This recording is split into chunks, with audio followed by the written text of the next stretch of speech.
Sur les hauteurs de Mayotte, des centaines d'abris de fortune, coincés entre la route nationale et la forêt. Nous sommes à Kawani, dans la banlieue de Mamoudzou, dans le plus grand bidonville de France. Dans ce labyrinthe de Banga, ces maisons de tôle et de bois, nous rencontrons ce Comorien. Il est sans papier, il nous invite chez lui. Je vis ici avec ma femme et mes 7 enfants. C'est ma chambre à coucher. À l'intérieur, la température dépasse les 40 degrés. Il vit ici dans la précarité depuis 10 ans. En venant à Mayotte, il pensait pouvoir trouver un travail et une vie meilleure. Je suis en situation irrégulière. Je me suis réfugié ici à cause des problèmes politiques aux Comores. J'ai demandé des papiers à la préfecture de Mayotte. Des papiers qu'il n'a jamais obtenus. Ceux qui habitent ici vivent pour la plupart sans électricité, ni eau. Seuls quelques rares points de collecte, comme celui-ci, où les habitants viennent se doucher ou laver leurs vêtements. Dans le bidonville, tous nous disent se sentir abandonnés, condamnés à la misère. Je ne me sens pas en France ici. J'ai tout laissé chez moi pour venir, trouver une meilleure condition de vie.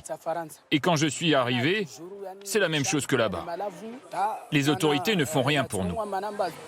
Combien de personnes vivent ici? Impossible de le savoir. Des milliers, c'est certain. Beaucoup de familles, beaucoup d'enfants. Peu d'entre eux sont scolarisés.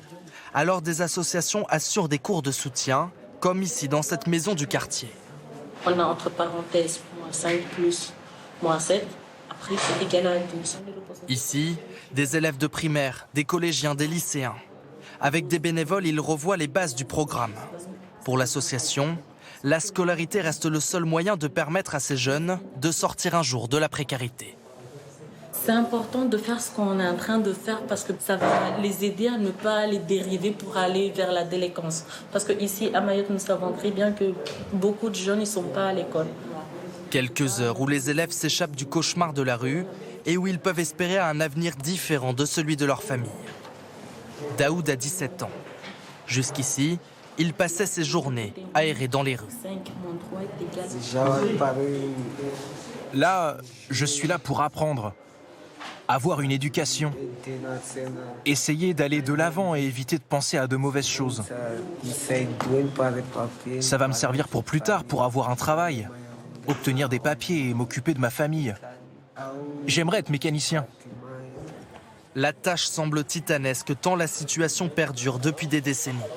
Régulièrement, des opérations de délogement sont menées par les autorités.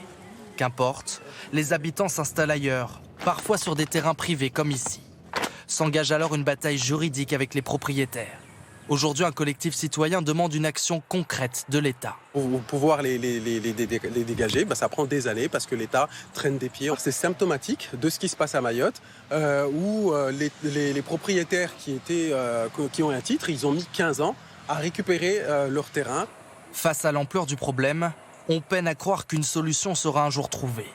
Pourtant, le maire de Mamoudzou nous l'assure. Le bidonville sera bientôt détruit pour reconstruire un nouveau quartier, sans pour autant pouvoir proposer de solutions d'hébergement supplémentaires. La transformation ne pourra se faire que quand on aura totalement enlevé ces bidonvilles. Mais ils iront où? Mais ça, c'est ce que je dis.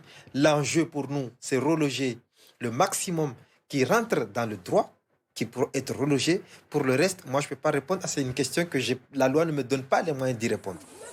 Aucune solution alternative d'hébergement n'est proposée par les autorités pour les habitants des bidonvilles.